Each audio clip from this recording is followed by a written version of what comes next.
El inicio de la iglesia primitiva es más o menos alrededor del año 31 después de Cristo. Y a partir de ese momento, esta iglesia se convertiría en el principal estandarte de la primera comunidad de cristianos que tuvimos en el primer siglo. Hoy vamos a hablar precisamente de esos orígenes del cristianismo, cómo fue que se inició y cómo fue que se expandió a nivel mundial. Nuestro querido Padre, gracias te damos en esta hora por el privilegio de poder conversar contigo a través de la oración. Ahora que vamos a estudiar tu palabra, te pedimos que nos ayudes a poder comprender el mensaje que nos quieres dar. Gracias, Padre querido, por todas tus misericordias y tus bondades. Perdona nuestros pecados, te lo pedimos y lo agradecemos en el nombre de Cristo Jesús. Amén y amén. Uno de los pasajes más lindos que tenemos en la Biblia es lo que nos dice Hechos 2, 1 al 4. Y vamos a ir allí para leerlo. Cuando llegó el día de Pentecostés, estaban todos unánimes juntos, y de repente vino del cielo un estruendo como de un viento recio que soplaba, el cual llenó toda la casa donde estaban sentados, y se les aparecieron lenguas como repartidas como de fuego, asentándose sobre cada uno de ellos, y fueron todos llenos del Espíritu Santo, y comenzaron a hablar en otras lenguas, según el Espíritu les daba que hablasen. Una de las mejores experiencias que los apóstoles y los discípulos de Jesús pudieron experimentar y vivir fue el caminar con Jesús, con el Maestro, con el Mesías prometido durante 3 años y medio. Durante ese tiempo, Jesús les estuvo contando, les estuvo comentando que su reino no era como el que ellos habían llegado a creer en su mente. Su reino tenía que ver con la compasión, tenía que ver con ayudar a los demás, a los más desprovistos. Les explicaba que su mensaje, que su misión era venir a rescatar de un modo espiritual, no literal como ellos pensaban. Toda la gente judía, el pueblo judío para esa época estaba bajo el yugo romano. Era Roma el imperio. Durante la historia del pueblo judío fue muy trágica porque algunos años estuvieron bajo el imperio babilónico cuando el exilio, después estuvieron bajo Egipto, después estuvieron bajo Medo-Persia, de hecho. Muchos de los imperios siempre estuvieron controlando el pueblo judío. Y le tocó el turno al imperio de Roma levantarse sobre la tierra, y pues este imperio era el que ejercía control y gobierno sobre el pueblo judío. Este pueblo estaba cansado de tanto. Allí unos 200 años antes de Cristo, los macabeos se rebelaron contra los romanos. El pueblo judío tenía en su cultura y en su mente la idea de que el Mesías vendría con la misión de poder liberarlos del yugo romano. Para ellos, la situación que estaban viviendo era muy parecida a la que había vivido el pueblo de Israel, el pueblo hebreo, en Egipto cuando eran esclavos. Ellos buscaban que el Mesías los liberara de las cadenas del yugo romano, y por ello es que esperaban al Mesías. Pero el Mesías ya estaba entre ellos. El Mesías había venido, como dice el mismo apóstol Juan, a los suyos vino y los suyos no le recibieron. Jesús se movió entre ellos, les habló de 1000 formas, pero ellos no quisieron entender que quien estaba con ellos era el Mesías prometido desde la fundación del mundo. Ahora Jesús había muerto. Los apóstoles habían pasado, y los discípulos, básicamente todo el grupo, había pasado por un chasco.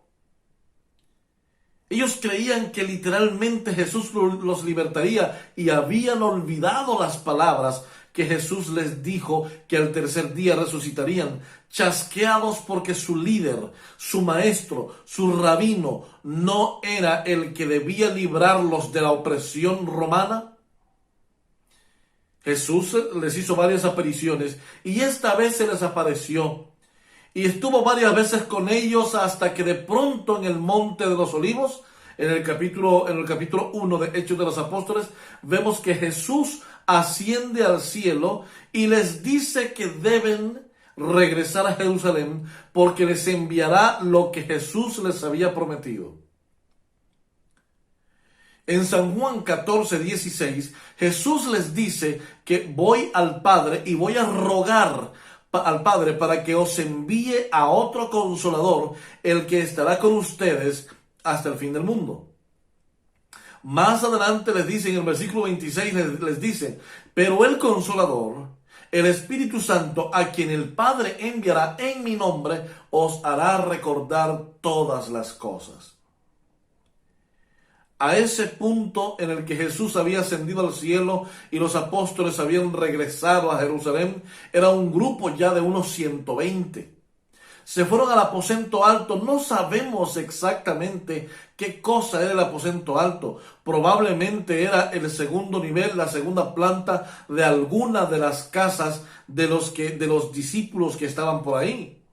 Probablemente José de Arimatea, probablemente Nicodemo, probablemente algunos de los que estaban allí que formaban parte de los 120 y que tenían recursos. Probablemente eso se había convertido en el aposento alto. Pero allí estaban los 120, abrumados por las palabras de Jesús en Mateo 28, 19 y 20, que les decía, por tanto, id y predicad el evangelio a todas las naciones en todo el mundo, bautizándolos y haced discípulos, bautizándoles en el nombre del Padre, del Hijo y del Espíritu Santo, y enseñadles a que guarden todas las cosas que yo os he mandado. Abrumados por el desafío, abrumados de la resistencia. Habían personas entre los líderes del pueblo que no querían que esta verdad se supiera. Habían sobornado a los mismos soldados que habían sido testigos de la resurrección de Cristo. ¿Qué ventaja podrían tener ellos ante el complot social, ante el complot político y religioso, para que esta verdad no se supiera? Lo cierto es que por todo lado que ellos vieran, había desventaja. Sin embargo, este grupo de 120 estaban unidos. Y es que los versículos que estamos leyendo nos dicen, y he coloreado de amarillo la parte que dice, cuando llegó el día de Pentecostés, estaban todos unánimes juntos. Ustedes saben que el personaje que escribe el libro de Hechos de los Apóstoles es Lucas, que es un médico. Y pocas veces encontramos errores dentro de la sintaxis que usa Lucas, tanto en el Evangelio como en el libro de Hechos. De hecho, es el único de los escritores del Nuevo Testamento, al menos de los Evangelios, que usa algunos términos del griego clásico. Es decir, era un hombre culto, un hombre conocedor, un hombre de letras. Pero cuando leemos este versículo, pensamos, ¿pero no está redundando? ¿No está repitiendo la misma palabra? Cuando llegó el día de Pentecostés, estaban todos unánimes juntos. ¿Qué unánimes no es lo mismo que estar juntos? Pues no. Unánimes es una cosa y juntos es otra cosa. Hay un muy viejo refrán que dice que se puede estar juntos pero no revueltos. ¿Lo habrán escuchado alguna vez? Pues sí, estar juntos no significa que estén unidos. Y el escritor de Hechos, Lucas, quiere dejar constancia de que no solamente se habían reunido, sino que realmente había unidad en ese grupo, en esa primera iglesia de 120. estaban todos juntos, estaban unánimes, juntos. Y hay otra versión que agrega, estaban unánimes juntos en el mismo lugar, como 3 veces diciendo, estaban juntos, juntos, juntos, estaban unidos, estaban unánimes, estaban perseverando, estaban orando. Y mire lo que dice, y de repente vino del cielo un estruendo como de un viento recio que soplaba, el cual llenó toda la casa donde estaban sentados, y se les aparecieron lenguas repartidas como de fuego, asentándose sobre cada uno de ellos, y fueron todos llenos del Espíritu Santo, y comenzaron a hablar en otras lenguas, según el Espíritu les daba que hablasen. Este evento es conocido como el día de Pentecostés, que coincidía, había la diferencia de un día apenas, con la fiesta de las primicias. Ese día, ese momento de las primicias, sería el día en que Jesús estaría siendo entronizado en el cielo, o para que se escuche mejor y más claro, ese día sería el momento en que en el cielo se estaría aceptando el sacrificio de Cristo Jesús en el Calvario por toda la humanidad. Pero en ese mismo instante también estaría descendiendo el representante de Cristo en la tierra, el que venía a sustituir a Jesús en la tierra, el Espíritu Santo. Ahora el problema es la concepción que nosotros tenemos acerca del Espíritu Santo. A veces pensamos que el Espíritu Santo es aceite, y a veces pensamos que es paloma, y a veces pensamos que es agua, y comenzamos a pensar que el Espíritu Santo es un montón de figuras, como que el Espíritu Santo fuese una sustancia que se puede dividir en varios pedacitos. El Espíritu Santo es un ser, igual como lo es Jesús, igual como lo es el Padre. Pero quiero que sepan cuál es lo que representa estos vientos y que soplaron y que llenaron toda la tierra, y estas lenguas que les aparecieron a todos allí de los que estaban sentados y estaban unidos y unánimos. Vean lo que dice el libro de la carta de los Hebreos, Hebreos capítulo número 1, y entonces nos dice, versículo 7, en cambio, dice, de los ángeles dice, hace a sus ángeles espíritus y a sus ministros llamas de fuego. En otra versión dice, hace de los ángeles vientos, y a sus ministros, que son ángeles también, otra categoría de ángeles, llamas de fuego. Es decir, que aquí el apóstol Pablo está comparando a los ángeles con vientos o espíritus, vientos. Y también los está comparando con llamas de fuego. Ahora, cuando nosotros vamos allí de nuevo al capítulo 2 de Hechos de los Apóstoles, versículo 2 al 4, encontramos entonces, o 1 al 4, perdón, encontramos entonces que la casa donde ellos estaban sentados y estaban orando y estaban conversando, se llenó de un fuerte viento, dice, y de repente vino del cielo un estruendo como de un viento recio. Acabamos de leer que el Señor, que el Dios Todopoderoso, hace de sus ángeles vientos. Un fuerte viento, podríamos decir un viento como huracanado, casi como un tornado, que soplaba, el cual llenó toda la casa donde estaban sentados, y se les aparecieron lenguas repartidas como de fuego. Es decir, que también a sus ministros, otra categoría de ángeles, los compara con llamas de fuego. Y esto es importante, porque los 120 que estaban allí, se les apareció en su cabeza unas llamas de fuego en forma de lenguas. Y la pregunta que muchos se han hecho, ¿por qué no en el hombro? ¿Por qué no en las manos? ¿Por qué no en los ojos? ¿Por qué no en cualquier otra parte? ¿Y por qué tuvo que ser en la cabeza? En primer lugar, porque en la cabeza nosotros tenemos el cerebro y con el cerebro procesamos las ideas, todo proviene de allí del cerebro. Por lo tanto, las palabras que nosotros pronunciamos, primero se producen ¿dónde? En nuestro cerebro. Allí se produce y entonces sacamos y pronunciamos lo que estamos pensando en ese instante. Ahora, lo interesante es lo siguiente, que mientras ellos están allí, las lenguas desaparecieron justo en la cabeza porque allí está nuestro cerebro. ¿Para qué? Para poder capacitar al cerebro de poder emitir un mensaje que pudiese ser entendido en todos los diferentes idiomas representados allí, que probablemente ascendía entre 12 y 27 idiomas distintos.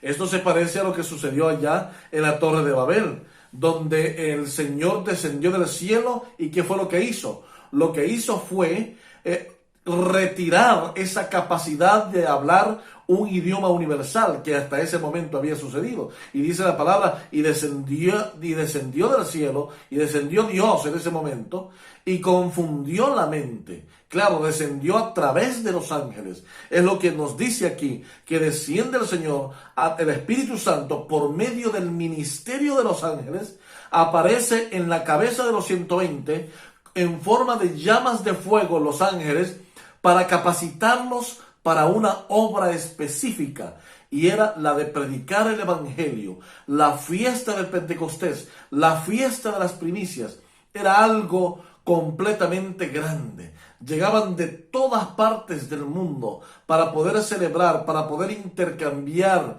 comercialmente cosas. Y esa era la oportunidad especial para dar a conocer el mensaje de la verdad presente de aquel momento, que era que Cristo Jesús había resucitado de los muertos, que había pagado el precio del pecado del hombre y que había ascendido al trono celestial y que de allá volvería de nuevo para darnos una recompensa. Interesante. Pero para que eso haya sucedido, hermanos queridos, para que el Espíritu Santo haya llegado a la cabeza de nuestros hermanos, haya capacitado el corazón, la mente, la boca de aquellas personas, tenían que tener ciertas características. Y es que el problema es ese. Nosotros en nuestras iglesias oramos y queremos que haya otro Pentecostés y buscaríamos que aparecieran llamas de fuego de nuevo en nuestras cabezas y que apareciera el poder del Espíritu Santo capacitándonos de la manera, tal vez ya no como en Pentecostés, pero tal vez con la verdad presente para hoy. Pero pocas veces experimentamos eso en nuestras iglesias. ¿Por qué?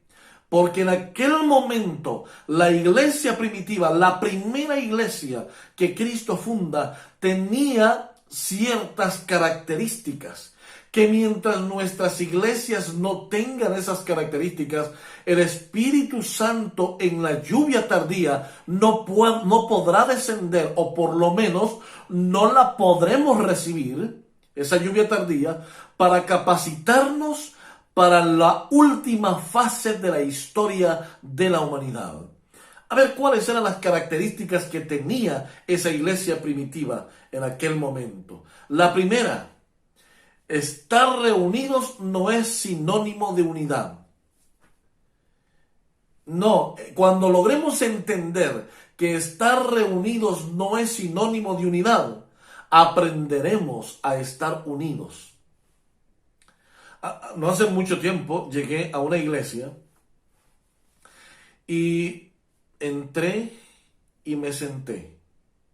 No soy muy fan de que la gente se pare, me salude, no, la gente lo hace siempre, pero no me gusta mucho eso.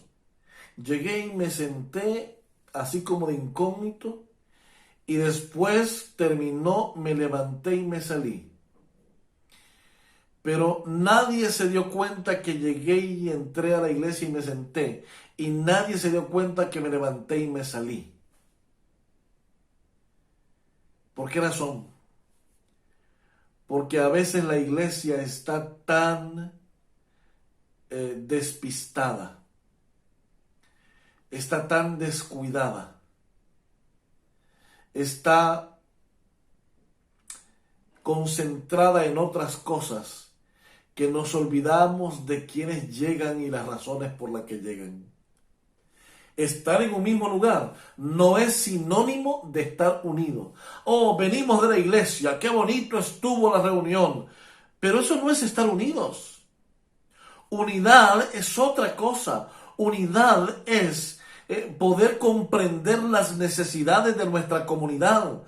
Es estar unidos, es entender y colaborar con las cosas que se necesitan para poder lograr objetivos físicos y espirituales en nuestra comunidad.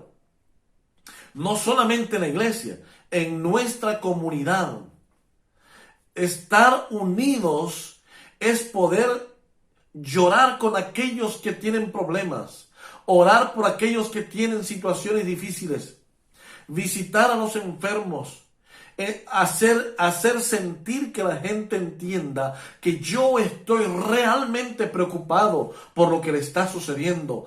Eso es unidad, es sentir el problema, sentir el dolor de otro, sentir la tristeza de otro, orar por las necesidades y los problemas de otras personas. Eso se llama unidad. Ah, mis queridos hermanos, qué interesante. Miren esto.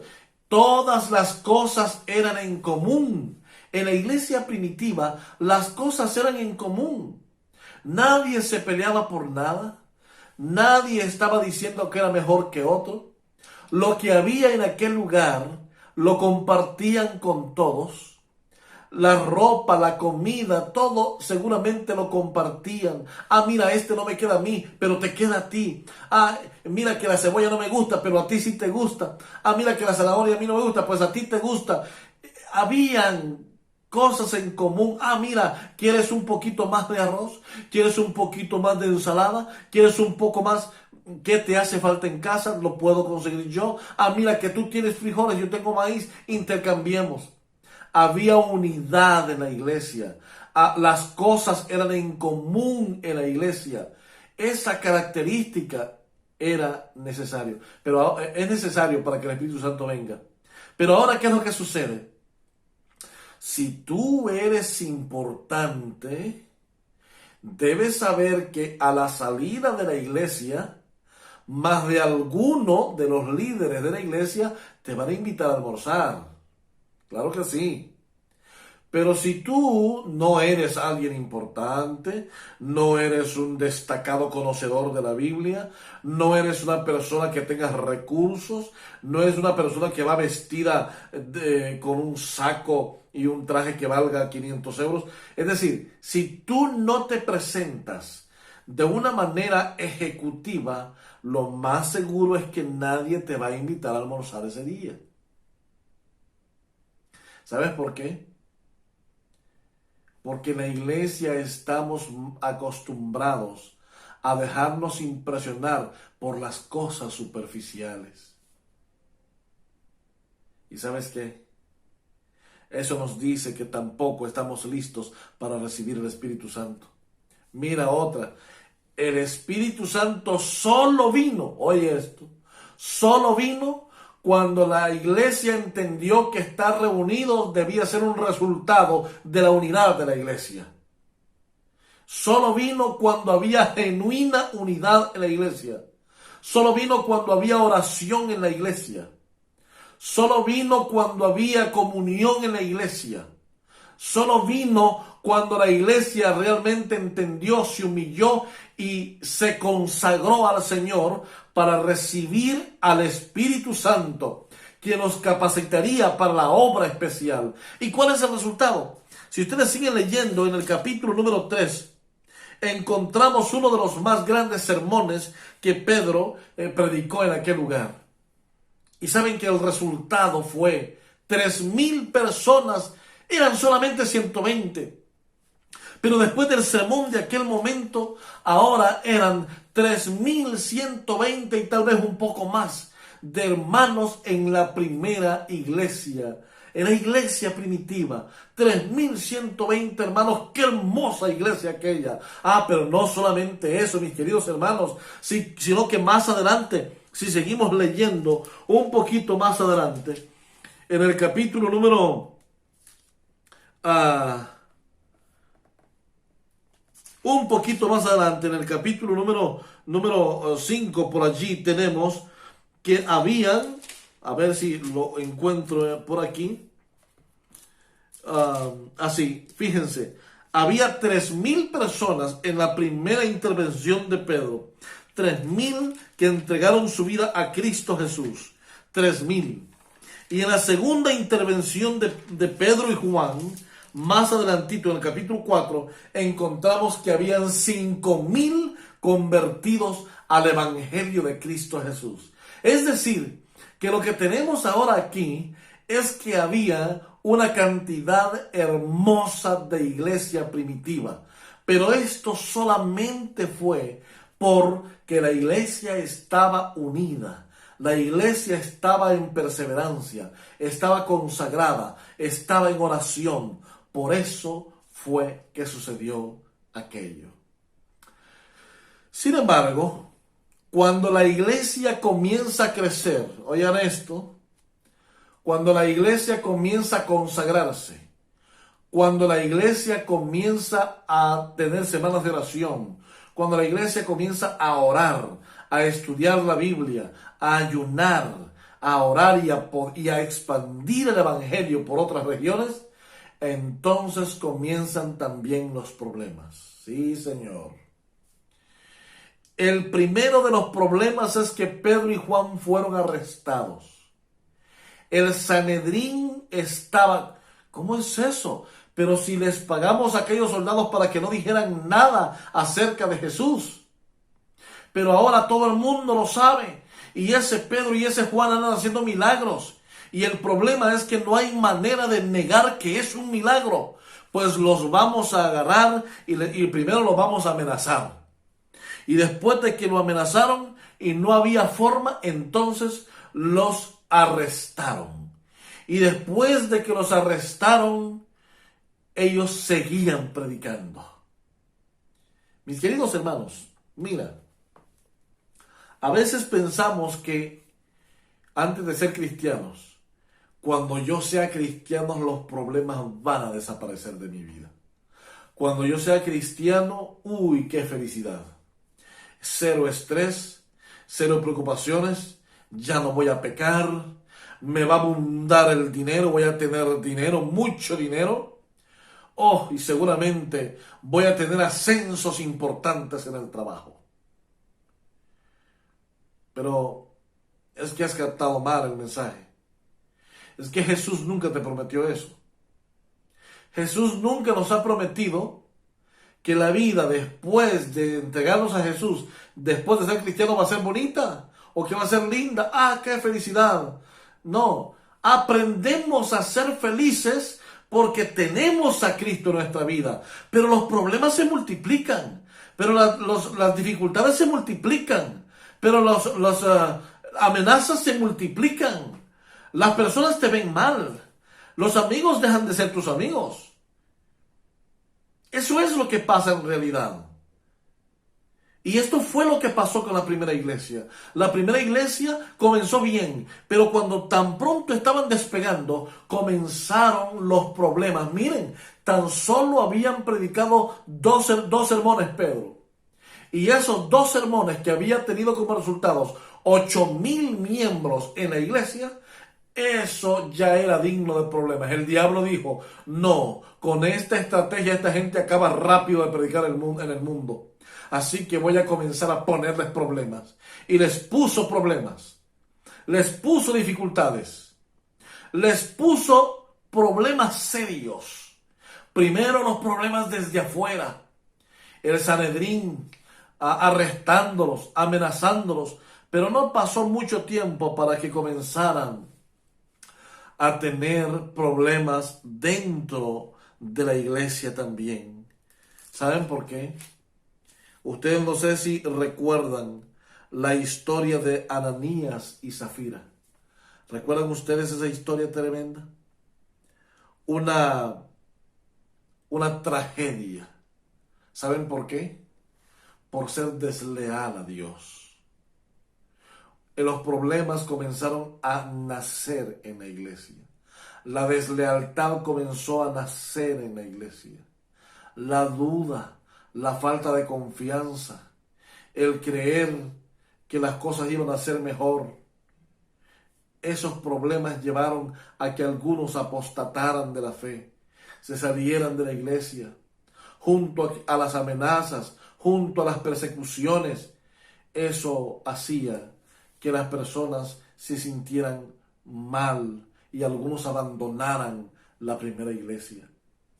Y por ahí terminaron prisioneros. Si tú adquieres el libro que hace unos días terminé de escribir, que se llama Las 7 trompetas del Apocalipsis, hago un resumen allí de qué pasó con los primeros discípulos de Jesús, cuál fue el final de ellos. Y te vas a dar cuenta que en el primer siglo, todos los apóstoles, todos los discípulos, a excepción de Juan, murieron en terribles condiciones. Fueron los mártires de Cristo. Hermanos, no solamente las amenazas del Sanedrín, sino la persecución del Sanedrín. Y después la persecución de los judíos pasó a ser la persecución del imperio contra los que se llamaban del camino o los cristianos. Y esta persecución fue terrible.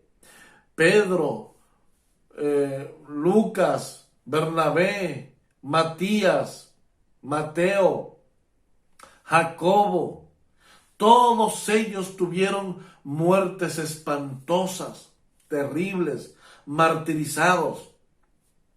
Y lo único que encontramos es que todos estos problemas fueron problemas que la iglesia primitiva comenzó a enfrentar. Y yo te pregunto a ti, ¿cuáles son los problemas que en este momento está pasando tu iglesia? ¿Cuáles son las dificultades que en este momento está pasando tu congregación? ¿Cuáles son los problemas internos y externos que estás enfrentando? Pero ¿sabes qué? La verdad es que todo ello nos llega y nos lleva a una sola cosa. Y es precisamente al hecho de que en Jesús tenemos victoria. La victoria ya la conocemos. El resultado ya lo sabemos. Jesús venció y la victoria de Cristo Jesús es tu victoria. Tal vez para el que estaba flagelando, tal vez para el verdugo que estaba matando a Pedro, pensaba, estoy acabando con el cristianismo. Lo que él no sabía es que no puede destruir el premio de la salvación que Jesús le dará en su segunda venida cuando Pedro resucite. ¿Sabes algo? Tal vez el verdugo de Pablo, cuando estaba a punto de decapitarlo, pensaba, hasta aquí llega Pablo. Pero no sabía que no podía destruir el galardón que Jesús tiene para el apóstol Pablo. Tal vez el mundo lo vea de esa manera. Tal vez el mundo te diga y te vea y diga, ¿sabes qué? Te voy a destruir porque eres cristiano. Tal vez tú sientes que el mundo te odia desde que te hiciste cristiano. Tus amigos dejaron de ser tus amigos. Tu familia misma se te dio la vuelta. Pero ¿sabes qué? No te preocupes por eso. Porque hay algo que el mundo y el enemigo jamás podrá destruir. Y es esa hermosa relación que tú tienes con Jesús. Es esa relación que tienes con Jesús, por cuya relación Jesús ha decidido entregarte el galardón de vida eterna cuando Él venga muy pronto en su segunda venida. Por esa razón es que hoy te animo a que no te detengas, a que no desmayes. Si nos toca en el camino de la vida sufrir persecución, amenazas, insultos, enfrentar deslealtad, estar prisioneros, ser perseguidos e incluso el martirio. Si tenemos que enfrentar todo ello, hagámoslo de buena gana, sabiendo que el mundo jamás podrá destruir lo que Cristo me ha de dar a mí cuando Él venga por segunda vez. Te invito a que no desmayes en esta pandemia. Te invito a que no desmayes en este momento de dificultad. Probablemente eres alguien que ha perdido un ser querido a raíz de esta pandemia. O tal vez estás pasando un momento de dificultad financiera porque perdiste el empleo. O tal vez en este momento estás pasando un desánimo espiritual a raíz de que las iglesias están cerradas, los templos están cerrados. Estás pasando momentos difíciles en tu vida espiritual. Te animo a que no te desanimes, a que no mires atrás, a que no te detengas, a que sigamos caminando hacia adelante. Porque nuestro único objetivo es poder agradar por la gracia de Cristo las peticiones que Él nos hace. Y hoy te quiero invitar para que junto conmigo le ores a Jesús y le cuentes tu verdadera situación. Cuéntale. Dile a Jesús el problema que estás pasando. Cuéntale tu situación y deja que Él pueda guiarte, te pueda ayudar y te pueda dar la solución. A veces la solución no será como tú la piensas, pero por favor, deja que Cristo te tome en sus manos. Querido Dios y Padre, gracias porque solamente por medio de tu gracia hoy podemos conseguir la esperanza de salir de cualquier situación adversa que estemos pasando. En tu pueblo hay personas desanimadas.